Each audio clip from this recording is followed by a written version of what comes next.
যে মহান মনি আমাদেরকে অসংখ্য মানুষের মধ্য থেকে যাচাই করে বাছাই করে ভালোবাসার জন্য তার ঘরে এসে বসার সুযোগ ইজাদ করে সকলে পড়ছি আলহামদুলিল্লাহ। তাবারাক ওয়া তাআলা তিনি তার বান্দাকে সৃষ্টি করেছেন।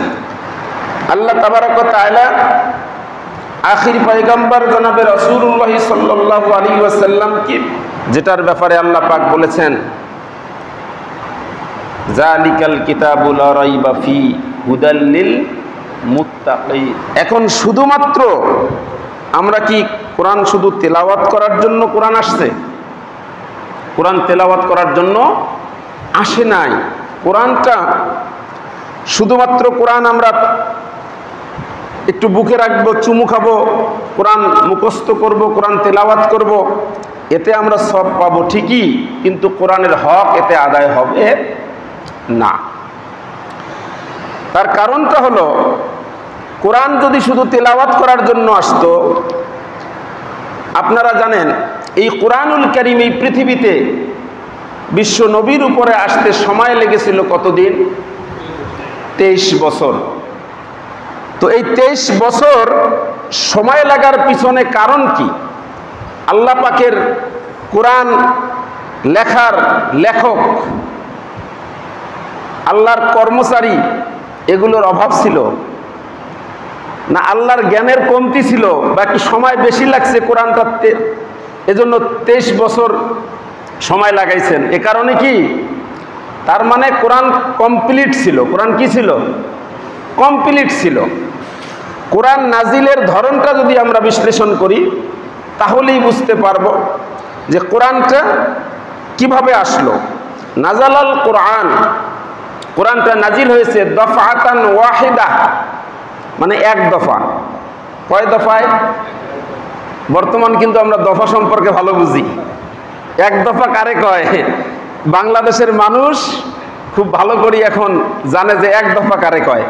নাজালাল কোরআন মানে কোরআনটা নাজিল হয়েছে দফাতান ওয়াহিদা। দফা কিন্তু আরবি শব্দ। দফা কি শব্দ? দফাতান ওয়াহিদা, এক দফায় নাজিল হয়েছে। মিনাল লাউহিল মাহফুজ ইলা সামায়েদ দুনিয়া, লৌহে মাহফুজ থেকে দুনিয়ার আসমান। দুনিয়ার আসমান মানে কি? প্রথম আসমান, দুনিয়া থেকে পৃথিবী থেকে যে আসমানটা দেখা যায় এই আসমান। তাহলে কোরআনটা এক দফায় আসলো, তার মানে কোরআন কমপ্লিট। এক দফায় আসার পরে আল্লাহ রেখে দিলেন প্রথম আসমানে। যদি শুধু তেলাওয়াতের জন্য আসতো তাহলে এক দফায় তিনি বিশ্ব নবীর কাছে কোরআনটা কি করতেন? নাজিল করতেন। কোরআন যদি একবারেই বিশ্ব নবীর কাছে নাজিল করতেন, বিশ্ব নবী এটা ধারণ করতে পারতেন না? এইটা কি? অবশ্যই তিনি ধারণ করতে পারতেন, কারণ এটা তো আল্লাহ তাকে সেই যোগ্যতা দিয়েই পৃথিবীতে পাঠিয়েছেন। কিন্তু এই যে এক দফায় নাজিল হলো প্রথম আসমানে, নাজালাল কোরআন দফাতান ওয়াহিদা মিনাস সামাইদ দুনিয়া, এরপরে দুনিয়ার প্রথম আসমান থেকে নাজিল হলো নাজমান নাজমান বেওয়াসিতাতে জিবরাইল। জিবরাইল ইসলাম এক দফায় নিয়ে আসছেন প্রথম আসমানে। সুম্মা ইলা মুহাম্মদ সাল্লাল্লাহু আলাইহি ওয়াসাল্লাম, প্রথম আসমান থেকে কোথায় নাজিল হয়েছে? মুহাম্মদ সাল্লাল্লাহু আলাইহি সাল্লামের কাছে।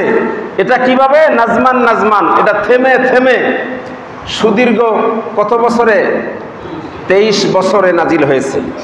এর কারণটা কি? 23 বছরে নাজিল হওয়ার পিছনে কারণ হলো কোরআন এসেছে সমস্যার সমাধানের জন্য। সমস্যার সমাধানের জন্য। আল্লাহর নবীর জামানায় যতগুলো সমস্যা এসেছে সব সমস্যা কি একবারে আসছে? সব সমস্যা একবারে আসে নাই। এই জন্য সব সমস্যার সমাধানের জন্য একেবারেই কোরআন নাজিল হওয়ার দরকার হয় নাই। সমস্যা এসেছে 23 বছরে, আর এর সমাধান কল্পে কোরআনের আয়াত নাজিল হয়েছে 23 বছরে। তাহলে বোঝা গেল কোরআন এসেছে কিসের জন্য? সমস্যার সমাধান করার জন্য। এই জন্য আজকের আলোচনার বিষয় হলো যে সব সমস্যার সমাধান দিতে পারে আল কোরআন। অনেকে মনে করে এটা দলীয় স্লোগান। অনেকে কি মনে করে? এটা দলীয় স্লোগান নয়, এটা কোরআনের স্লোগান। কোথায় আছে? সূরা নহল, সূরা নহলের 89 নম্বর আয়াতে রব্বুল আলামিন বলেন, ওয়ানাজ্জালনা আলাইকাল কিতাবা তিবয়ানান লিকুল্লি শাইইন ওয়া হুদান ওয়া রাহমাতান ওয়া বুশরা লিল মুসলিমিন। আল্লাহু আকবার।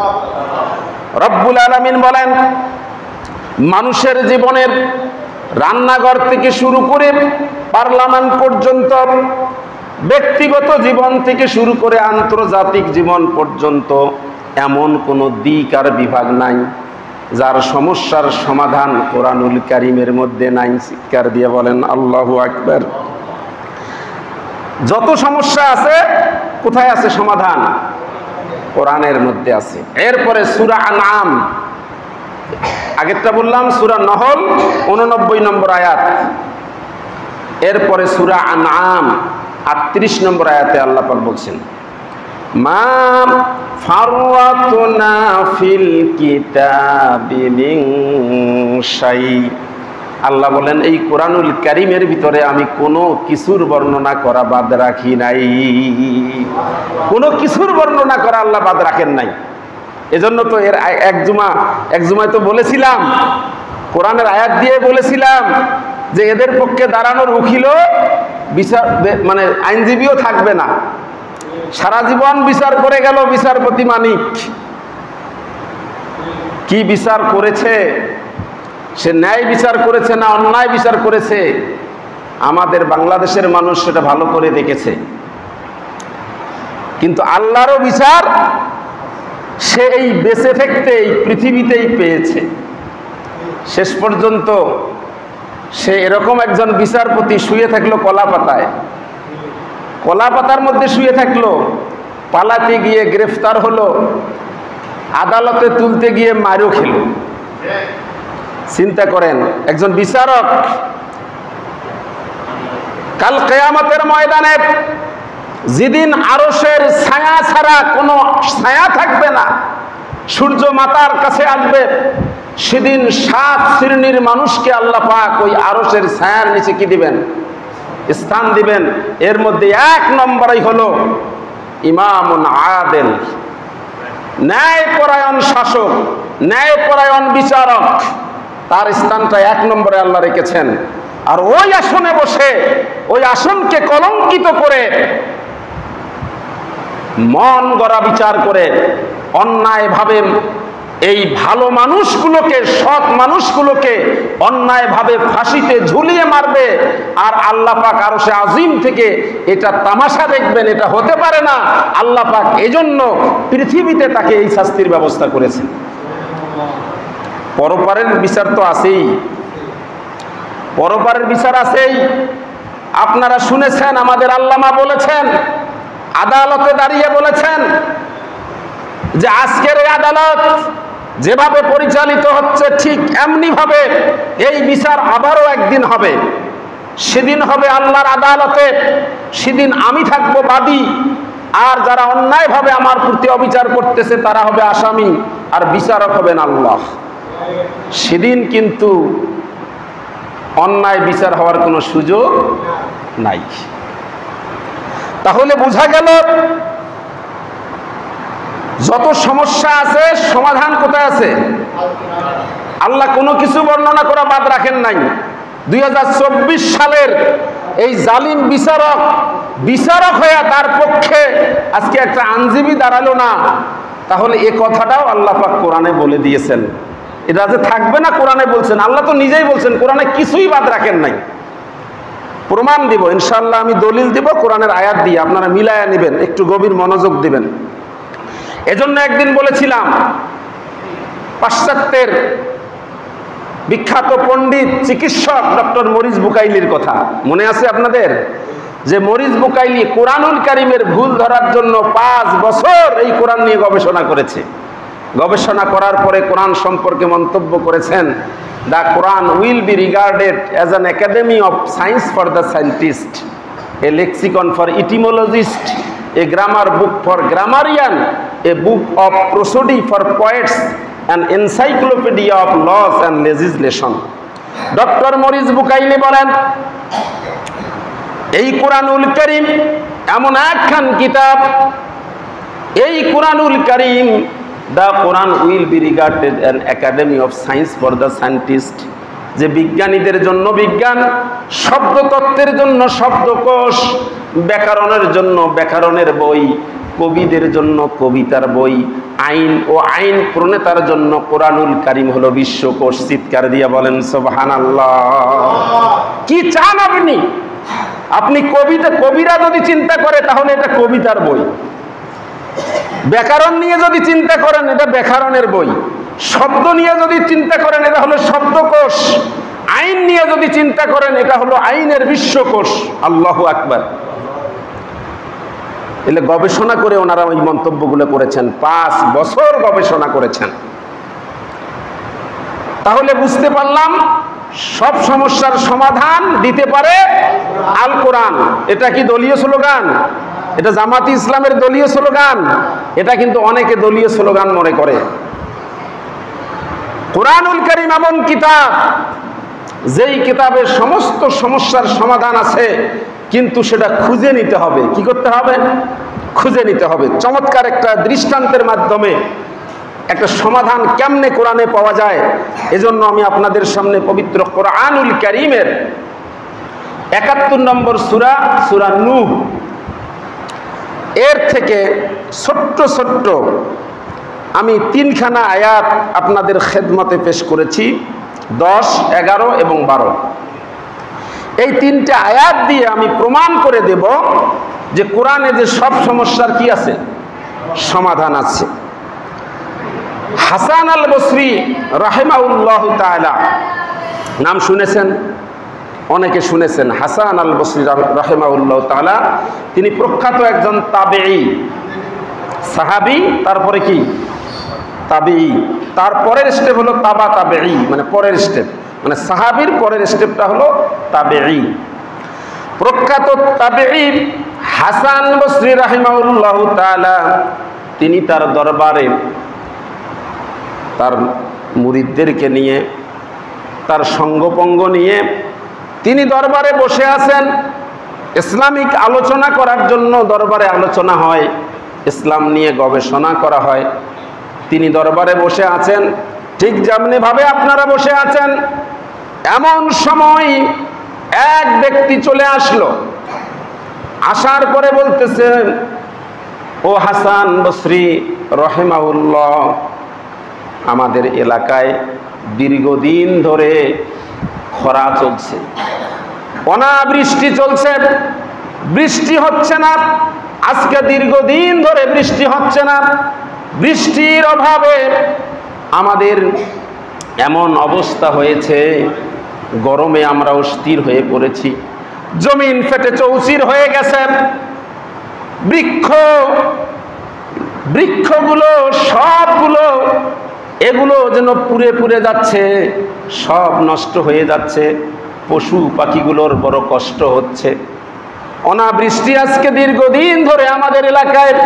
ও হাসান আল বসরি রাহিমাহুল্লাহু তাআলা, আমি অনেকটা আশা নিয়ে আসলাম আপনার কাছে।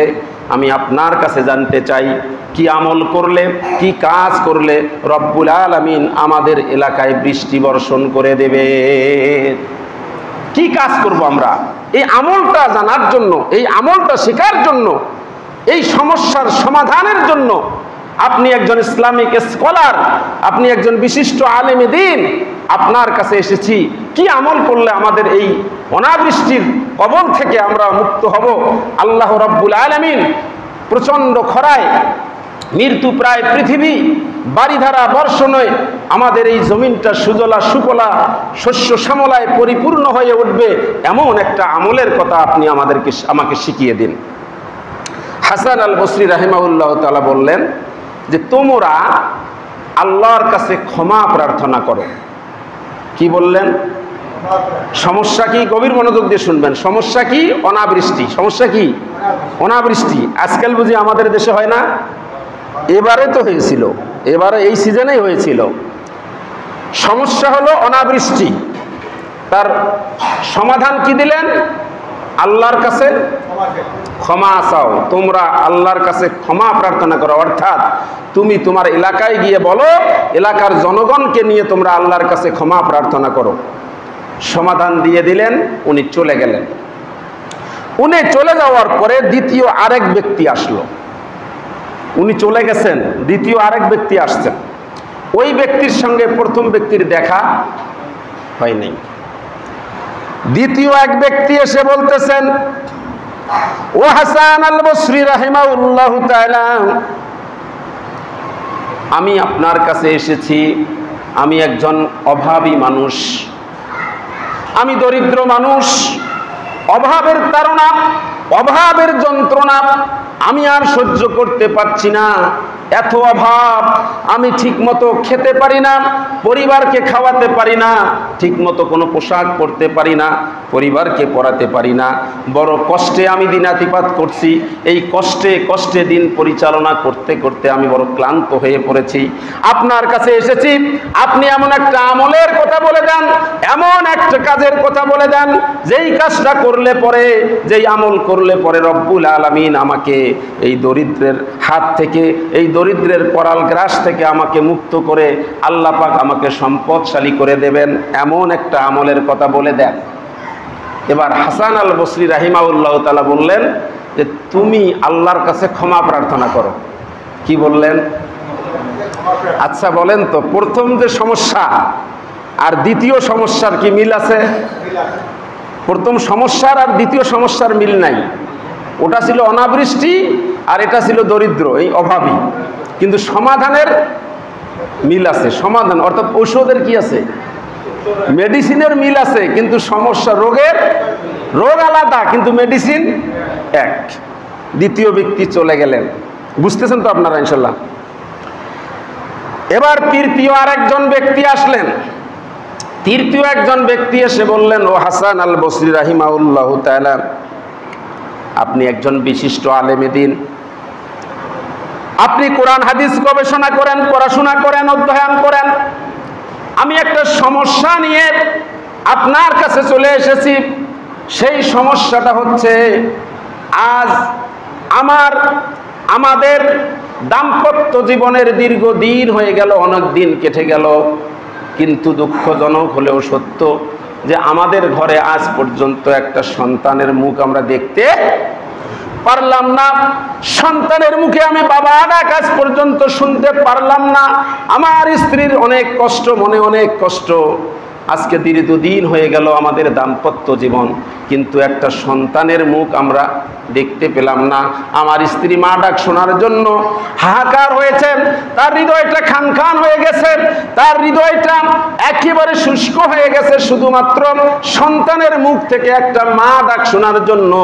ও হাসান আল বসরি রাহিমাহুল্লাহ, আপনার কাছে এসেছি, কি আমল করলে, কি কাজ করলে রব্বুল আলামিন আমাদের ঘরে একটা সন্তান দিয়ে দেবে? কি চাইছে? সন্তান। ছেলে না মেয়ে? কি চাইছে বলেন তো? ছেলে না মেয়ে চাইছে?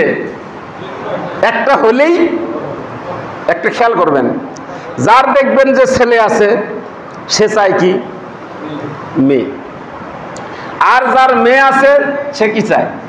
খালি মেয়ে হয়, মেয়ে হয়, চায় কি? ছেলে। এই মেয়ে হয়, মেয়ে হয়, ছেলে চায়। আর ছেলে না হওয়ার কারণে ওই স্ত্রীর উপর অত্যাচার, নির্যাতন করে। এই রকম আমাদের অনেকের ঘরে এরকম আছে, আছে না? আচ্ছা বলেন তো, যেই বোকারা আমার বাসার সাথেই, মানে আমার বাসার পাশের বাসায় এক সাংবাদিক ভাড়া থাকে, ওনার একটা মেয়ে অনেক বড় হয়েছে, আবার একটা সন্তান হয়েছে, অনেক আশা ছিল যে ছেলে হবে, কিন্তু সন্তানটা হয়েছে মেয়ে। এই মেয়ে হওয়ার কারণে এতটা মন খারাপ হয়েছে, এমনকি তার স্ত্রীকে পারলে বাসার থেকে বের করে দেয়, স্ত্রীর সাথে কথা বলে না, সন্তানটাকে দেখে না, এমন নিষ্ঠুর আচরণ শুরু করে দিল। আমরা তো অবাক হয়ে গেলাম। শেষ পর্যন্ত আমার স্ত্রী সেখানে গিয়ে বলছেন ওই মেয়েটার মা বা সন্তানের মাকে, যে যদি সাংবাদিককে বলেন আপনি, যদি আপনাদের কাছে সন্তান বেশি হয়ে থাকে তাহলে সন্তানটা আমাদেরকে দিয়ে দেন। তাহলে চিন্তা করেন, আচ্ছা বলেন তো, এই সন্তান ছেলে হবে না মেয়ে হবে, এর জন্য কি তার স্ত্রী দায়ী? স্ত্রী দায়ী, তাহলে যারা এটা করে তারা এরা কতটা বোকার স্বর্গে বসবাস করছে। তাহলে বোঝা গেল যার ছেলে নাই সে কি চায়? মেয়ে। যার ছেলে নাই ছেলে চায়, যার মেয়ে নাই সেটা মেয়ে চায়। ছেলে আছে মেয়ে নাই তারা মেয়ে চায়, আর যাদের মেয়ে আছে ছেলে নাই তারা কি চায়? আর যার ছেলেও নাই মেয়েও নাই তারা কি চায়? সন্তান চায়, মানে একটা হলেই। এবার শোনার পরে হাসান আল বসরি রাহিমাহুল্লাহ তাআলা বলতেছেন যে তোমরা আল্লাহর কাছে ক্ষমা প্রার্থনা করো। তোমরা বলছে তার মানে কি?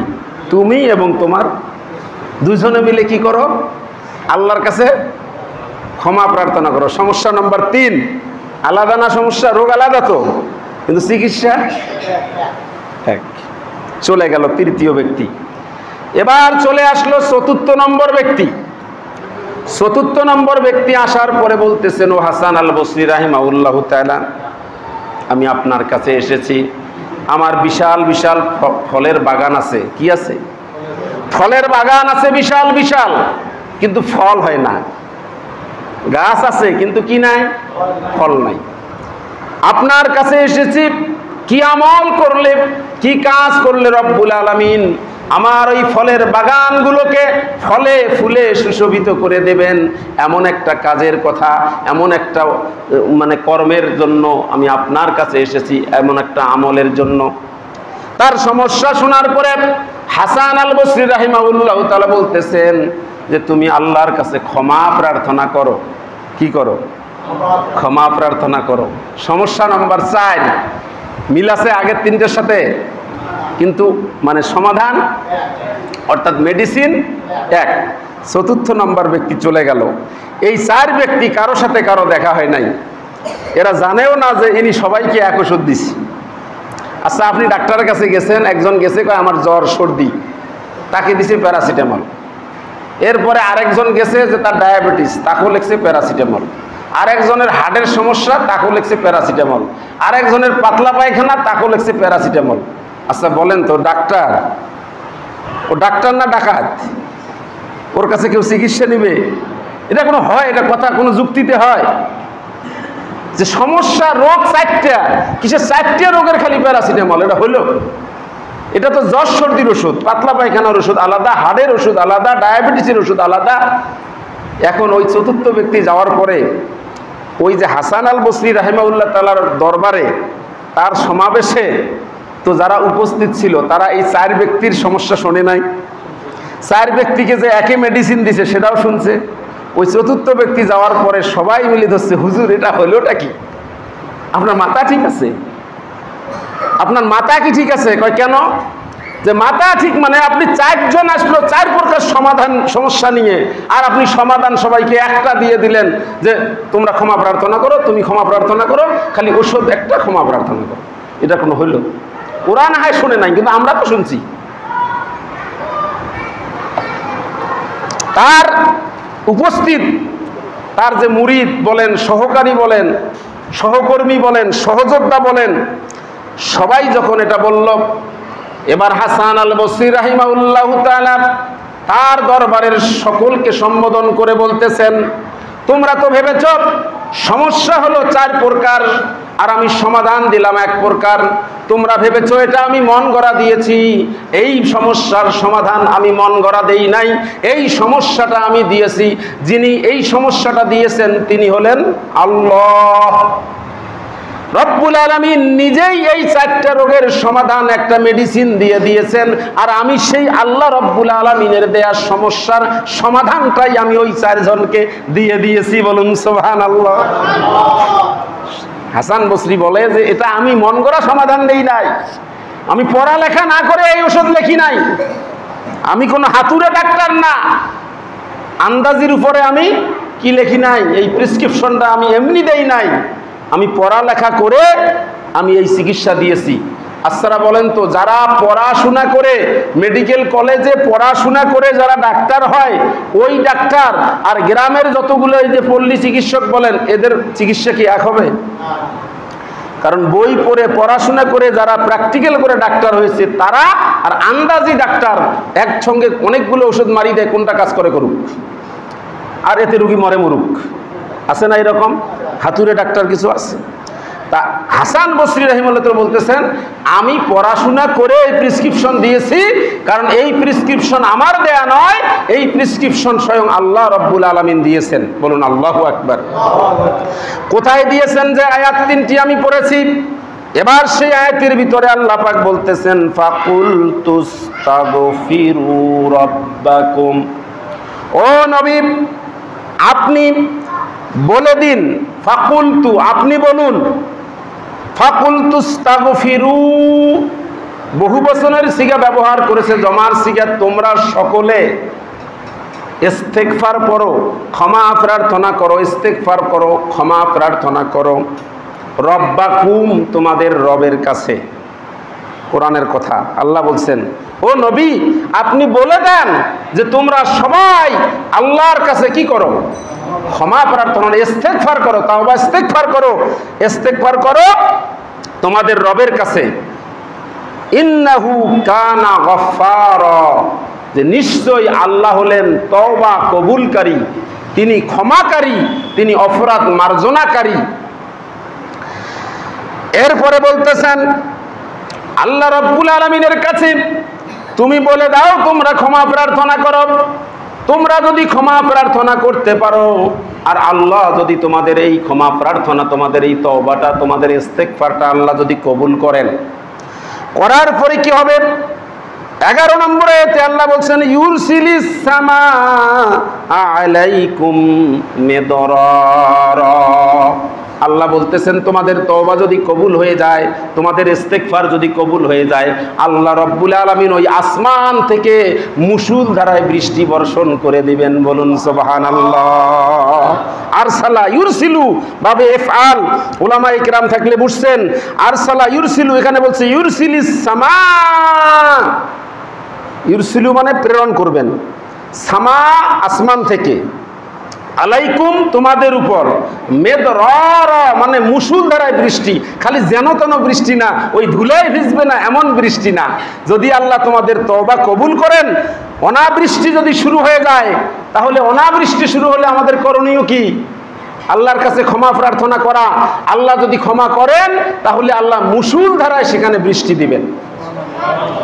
এখানে বয়োজ্যেষ্ঠ যারা আছেন আপনারা অনেকে দেখেছেন, যখন অনাবৃষ্টি শুরু হয়ে যায়, এর জন্য আলাদা একটা নামাজ পড়া হয় মাঠে গিয়ে, ইস্তেসকার নামাজ। অনেক প্রমাণ আছে এরকম বাস্তব প্র্যাকটিক্যাল। নামাজ পড়া অবস্থায়, দোয়া করা অবস্থায় অনেকে নামাজ পড়তে গেছে, অনাবৃষ্টির জন্য বৃষ্টিতে ভিজে বাড়িতে আসছে, এরকম প্রমাণ আছে না? অনেক আছে। কারণ আল্লাহর কথা, এগুলো তো কোনো আলেমের বানানো কথা না, এটা কোনো মুজাদ্দিদের কথা না, কোনো মুফাসসিরের কথা না, স্বয়ং আল্লাহর কথা। আল্লাহ যদি তওবা কবুল করেন, তাহলে আসমান থেকে যেন তেন নয়, মুষলধারায় বৃষ্টি দিবেন। আচ্ছা বলেন তো, প্রথম রোগী কি ছিল? তার এলাকায় কি হয় না? অনাবৃষ্টি, বৃষ্টি হয় না। সমাধান ঠিক আছে তো? তাহলে ওষুধ ভুল হয় নাই। এরপরে বলতেছেন ওয়ায়ুমদিদকুম বিআমওয়ালিন ওয়া বানুন ওয়া বানিন।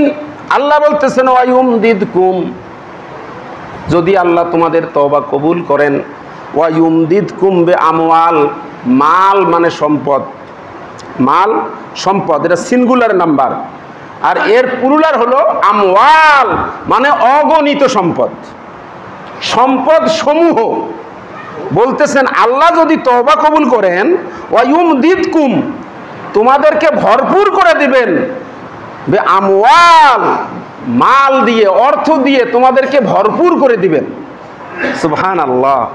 তাহলে দ্বিতীয় ব্যক্তির সমস্যা কি ছিল? অভাব, দারিদ্রতা। সমাধান কি ওই ইস্তেগফারের মধ্যেই আছে। ওই ইস্তেগফারের থেকে এগুলো সব ফজিলত আসতেছে। ইস্তেগফারের প্রথম ফজিলত হলো যে আল্লাহ আসমান থেকে মুষলধারে বৃষ্টি বর্ষণ করবেন, আর দ্বিতীয় ফজিলত হলো যে তোমাদেরকে সম্পদ, মাল সমূহ দিয়ে তোমাদেরকে ভরপুর করে দিবেন। ওয়া বানিন, এবং তোমাদেরকে সন্তান সন্ততি দিয়ে একেবারে ভরপুর করে দিবেন। সুবহানাল্লাহ। একটা না, ছেলে দিবে, মেয়ে দিবে, দিয়ে ভরপুর করে দিবে। ওয়া বানিন, ওয়া বানিন। তাহলে তৃতীয় নম্বর রোগটা কি ছিল? তার সন্তান হয় না। আর আল্লাহ বলছেন অবানিন, সন্তান দিয়ে তোমাদেরকে ভরপুর করে দিবেন। সন্তান দিয়ে কি দিবেন? ভরপুর করে দিবেন। তাহলে তৃতীয় সমস্যার সমাধানও ওই ইস্তেগফারের মধ্যে আছে। এরপরে বলছেন ওয়াইয়াজ আল্লাকুম জান্নাত। জান্নাত মানে হলো ফলের বাগান। জান্নাত মানে সুসজ্জিত, ফুল থাকবে, ফল থাকবে, এমন বাগানের নাম হলো জান্নাত। জান্নাত জান্নাত বানিয়ে দিবেন। অর্থাৎ যদি আল্লাহ পাকের কাছে কি করেন? ক্ষমা প্রার্থনা করতে পারো, আর আল্লাহ যদি ক্ষমা করে, তাহলে তোমাদের ওই ফলের যে বাগান আছে এটাকে আল্লাহ পাক মানে বাগানটাকে ফল দিয়ে, ফুল দিয়ে এর আল্লাহ পাক পরিপূর্ণ করে দিবেন। সুবহানাল্লাহ। তাহলে সমস্যা ছিল 4টা, সমাধান দিছিল একটা। তা সমাধান কি ভুল ছিল?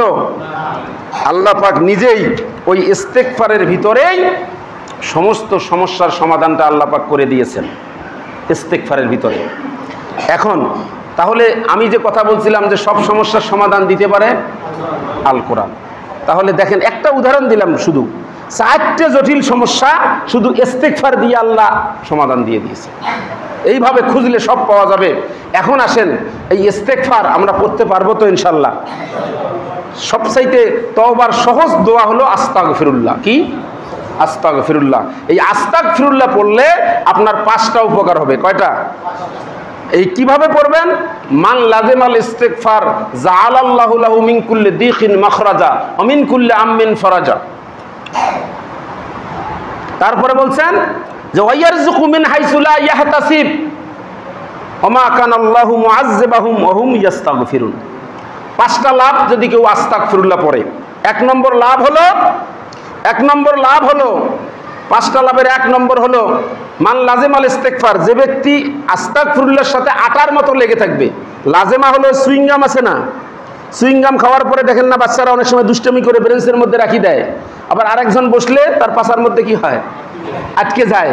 ওই রকম লাজেমা, মান লাজেমা শব্দের অর্থটা এরকম, মান লাজেমাল ইস্তিগফার, যে ব্যক্তি আস্তাগফিরুল্লাহ ইস্তিগফারের সাথে আটার মতো লেগে থাকবে তার 5টা লাভ হবে। 1 নম্বর হলো মান লাজেমাল ইস্তিগফার জাআলাল্লাহু লাহু মিন কুল্লি দিখিন মাখরাজা, ওই ব্যক্তির কোনো ভয় থাকবে না। কি থাকবে না? আমাদের ভয় আছে না? বাড়ির থেকে বের হলে ভয়, রোড অ্যাক্সিডেন্টের ভয়, চুরির ভয়, ডাকাতির ভয়, মানে অনেক ধরনের ভয়ে আমরা সব সময় আসি। এই ভয় থাকবে না, যে আস্তাগফিরুল্লাহর সাথে আটার মতো লেগে থাকবে। 2 নম্বর হলো যে তার কোনো টেনশন থাকবে না। কি থাকবে না? যে সব সময় আস্তাগফিরুল্লাহ বেশি বেশি পড়বে, তার কোনো কি থাকবে না? টেনশন না। 3 নম্বর সব বলছি, সময় মানে খালি দৌড়ায়।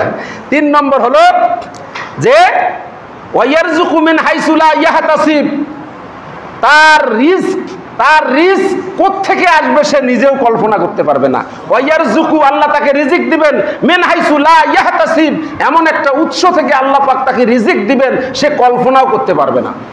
তার একটা বাস্তব দৃষ্টান্ত আমি আপনাদেরকে দেই। সোনাহাট কলেজের পাশেই হলো সোনাহাট স্থলবন্দর। ওই স্থলবন্দর এলাকাটা ভুরুঙ্গামারির মধ্যে সবচাইতে নিডি, সবচাইতে অভাবী এলাকা ছিল ওই এলাকাটা। ওই এলাকার সন্তানগুলো যখন আমাদের কলেজে পড়তো, ওদের পোশাক আশাক, ওদের চেহারা দেখলে এত মায়া লাগতো, পরীক্ষার ফি দিতে পারতো না, বই কিনতে পারতো না, এমন অবস্থা। তখন প্রিন্সিপাল স্যার বলতেন যে তোমাদের গার্ডিয়ানকে নিয়ে আসো। ওদের গার্ডিয়ান আসলে মানে এমন অবস্থা, মানে যে এমনিতেই মায়া লাগে, এত অভাবী নিডি। অথচ সেই স্থলবন্দরের ওই ছাত্রগুলাই ওই ছাত্রগুলাই এখন কোটি কোটি টাকার মালিক। এক একটা করি যে কত দামি দামি গাড়ি চড়ে বেড়াচ্ছে, কেউ 4 চাকার চড়ে বেড়াচ্ছে, কেউ মনে করেন পালসার, এক একজন এক এক অবস্থা।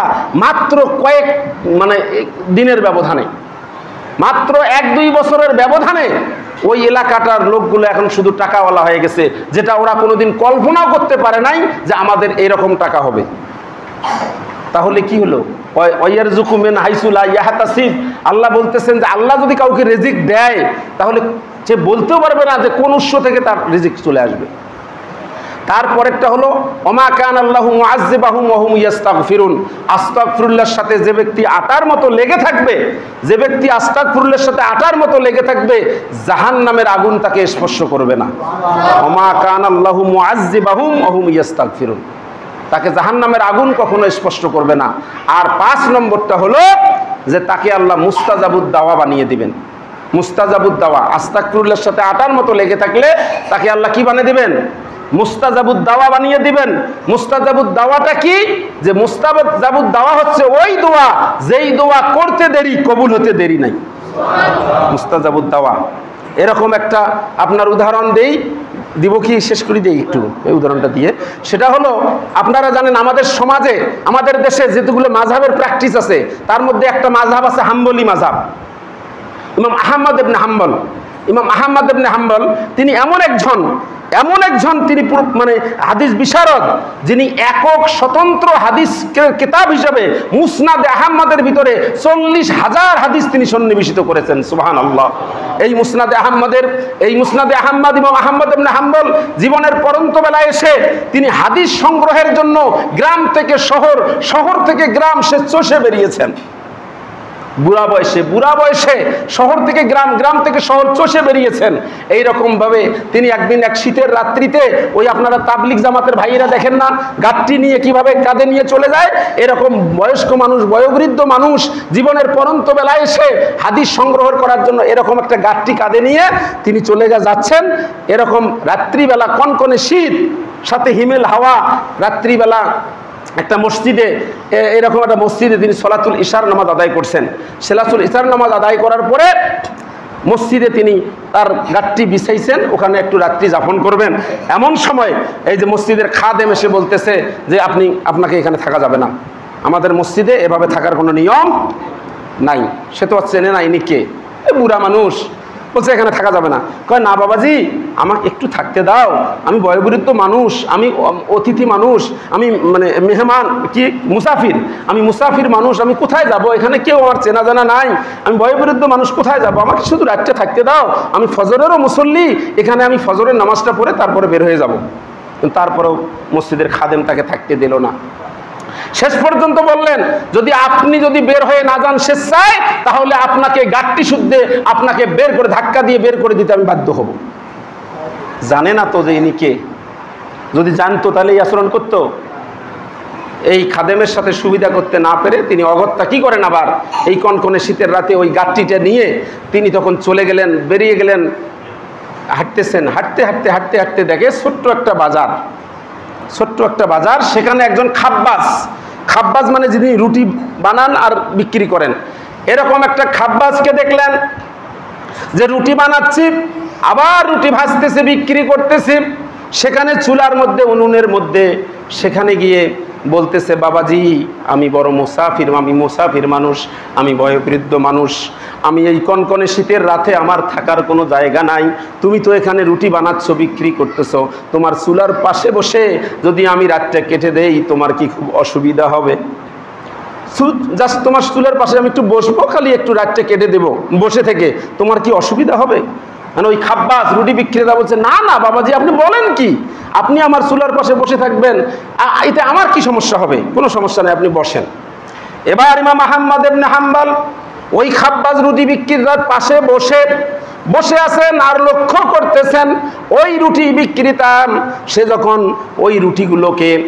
যখন রুটিগুলোকে আটা প্রথমে গুলায়, আপনারা তো জানেন রুটি বানার আটাগুলো প্রথমে গুলে রাখে দলা করে, তারপরে সেগুলো আবার কি, এটা কি বলে, বেলুনি না কি বলে এটা দিয়ে আবার সে যখন আটা গুলাচ্ছে বলতেছে আস্তাগফিরুল্লাহ, আবার যখন ওই বেলুনি দিয়ে আটাটা রুটি তৈরি করতেছেন বলতেছে আস্তাগফিরুল্লাহ, আবার চুলার মধ্যে যখন আগুন ধরাচ্ছেন বলতেছে আস্তাগফিরুল্লাহ, রুটিটা যখন ওই তাওয়ার মধ্যে দিচ্ছেন, যেটা কি তাওয়া না, তাওয়া কয় না কি কয়, তাওয়া কখন দেয়, গরম হলে না ঠান্ডা হলে?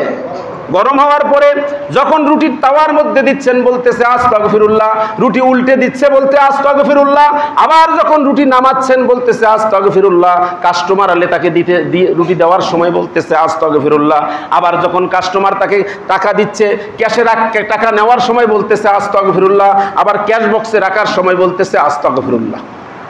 এই দৃশ্য কে দেখতেছেন? ইমাম আহমদ ইবনে হাম্বল। এবার দেখার পরে বলতেছেন, মা লাকা ইয়া শাবাব, আনতা তাকরাউনা আস্তাগফিরুল্লাহ, কি ব্যাপার যুবক, তোমাকে আমি দেখতেছি, আমি যখন থেকে আসছি তখন থেকে দেখতেছি তুমি খালি বলতেছো আস্তাগফিরুল্লাহ আস্তাগফিরুল্লাহ আস্তাগফিরুল্লাহ, সব সময় বলতে আস্তাগফিরুল্লাহ, ব্যাপারটা কি তোমার? এই মুরব্বী ওই যুবককে বললো, বাবা বুঝতেছি না তোমার ব্যাপারটা কি, আচ্ছা বলেন তো। আমরা হলে আশ্চর্য হতাম না যে কি এটা, কি জিকির, খালি আস্তাগফিরুল্লাহ আস্তাগফিরুল্লাহ, না যদি জিকির করতো লা ইলাহা ইল্লাল্লাহ তাহলে বোঝা যাইতো যে জিকির করতেছে, খালি কয় আস্তাগফিরুল্লাহ। এবার ওই যুবক বলতেছে, ওই খাব্বাস রুটি বিক্রেতা বলতেছে যে বাবাজি, আমি এই আমলটা করার কারণে আল্লাহ রাব্বুল আলামিন আমাকে এই আমলটার বদৌলতে আল্লাহ পাক আমাকে মুস্তাজাবুদ দাওয়া বানিয়ে দিয়েছেন। আল্লাহু আকবার। কি বানিয়ে দিয়েছেন? মুস্তাজাবুদ দাওয়া। এটা ইমাম আহমদ ইবনে হাম্বল বোঝে না মুস্তাজাবুদ দাওয়াটা কি জিনিস, কি জিনিস বোঝে তো, তিনি ভালো বোঝেন যে মুস্তাজাবুদ দাওয়া মানে কি, দোয়া করলে কবুল হয়। ইনি একেবারে মনে করেন যে আসমান ভেঙে মাথার পরে যেরকম, ইমাম আহমদ ইবনে হাম্বল ওই অবস্থা হয়ে গেছে। এই কি ব্যাপার, তুমি বলো কি আনতা মুস্তাজাবুদ দাওয়া, মানে তিনি আশ্চর্য হয়ে গেছে, কি একটা রুটি বিক্রেতা সে নাকি বলে মুস্তাজাবুদ দাওয়া, আনতা মুস্তাজাবুদ দাওয়া, এ যুবক তুমি কি মুস্তাজাবুদ দাওয়া? ওই যুবক বলতেছে, হ্যাঁ আনা মুস্তাজাবুদ দাওয়া, আমি মুস্তাজাবুদ দাওয়া।